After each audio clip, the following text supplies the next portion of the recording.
My name is Leinir, Turthra, Jensen, and I have been, over the last about 3-4 months, working on building an office suite for Intel's convertible Ultrabooks.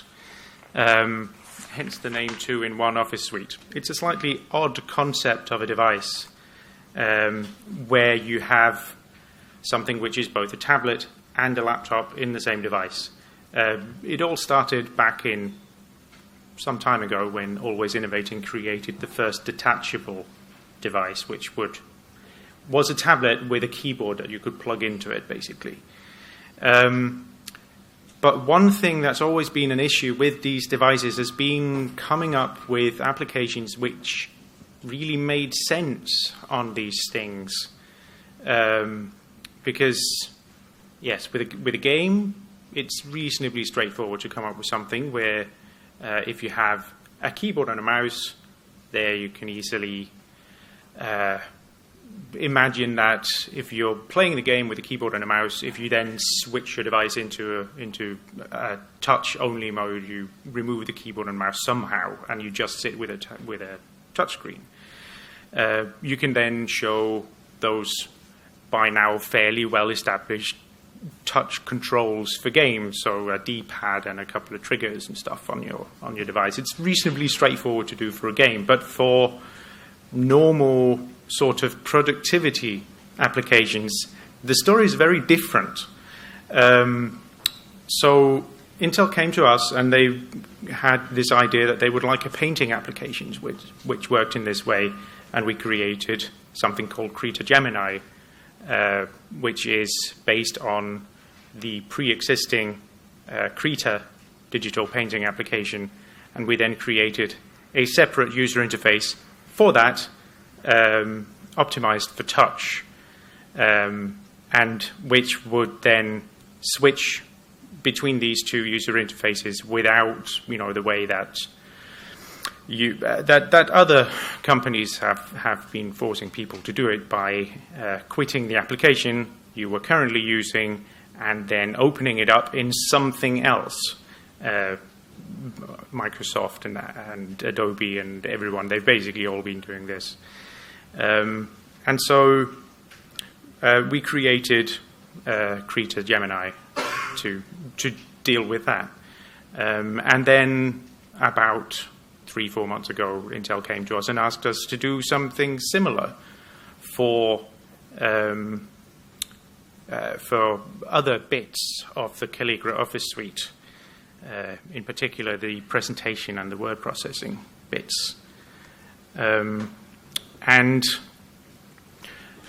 what really is interesting here for Qt developers as a whole is the reason this is possible for us to do.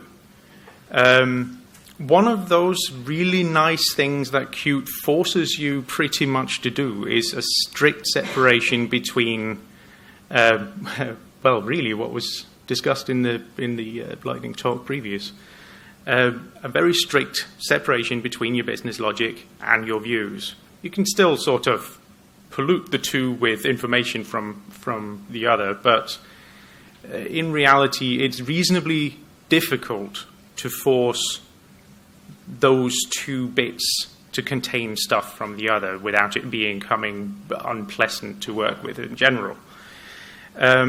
So that's really one of the things that allowed us to do it, is because we have all of the view is just the document, and everything else sits around it. It's not a part of it. So if you have, say, a selection of a paragraph of text on your text canvas, in the screenshot here you can see there's a text document there. If you select the text, you just ask the text model, so what is appropriate to be shown in the UI for the current selection, and it means that there is a very strict separation between those two bits of logic.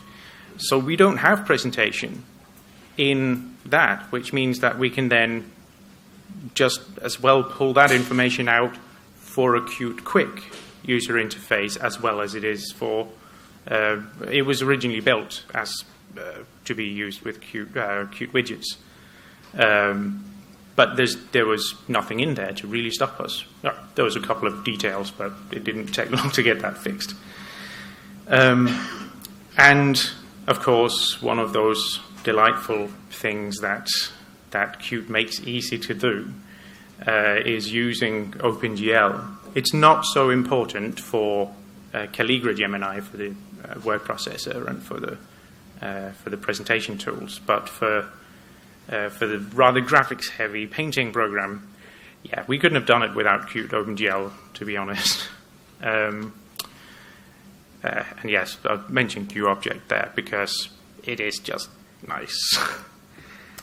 And what we're planning on doing for the future is, obviously, we want to take this Qt 4-based Office application and bring it into, now. We want to port it to Qt 5. We want to port it to Frameworks 5. And one interesting thing that's happened there is that some of you will be aware that a small Finnish company called Yolla recently released their first phone. What most people don't know is that what's running as a document viewer on that phone, what it ships with, is based on Calligra. So it's basically what we've done for this is a touch version, a touch viewer for various types of Office documents based on the Calligra libraries. And why that's interesting here is that that's already Qt 5. So we've already done a Qt 5 port of the Calligra libraries. And what we learned from that is it was done in the very early days of Frameworks 5, and they were not ready at the time. So there were many things in there that would not work any longer. But what it did teach us was that there were certain things that needed to be fixed. And interestingly, that it is fixable, and that's really nice. It's a very good feeling to get. But yes, obviously, no time for questions here. There is a demo available at the KD booth, or in case I'm not at the booth, just kick me and I'll show you something. The URL there is the address on which you can download the current version of it. And of course, I have, in fact, been giving you a small demo of it. It's this.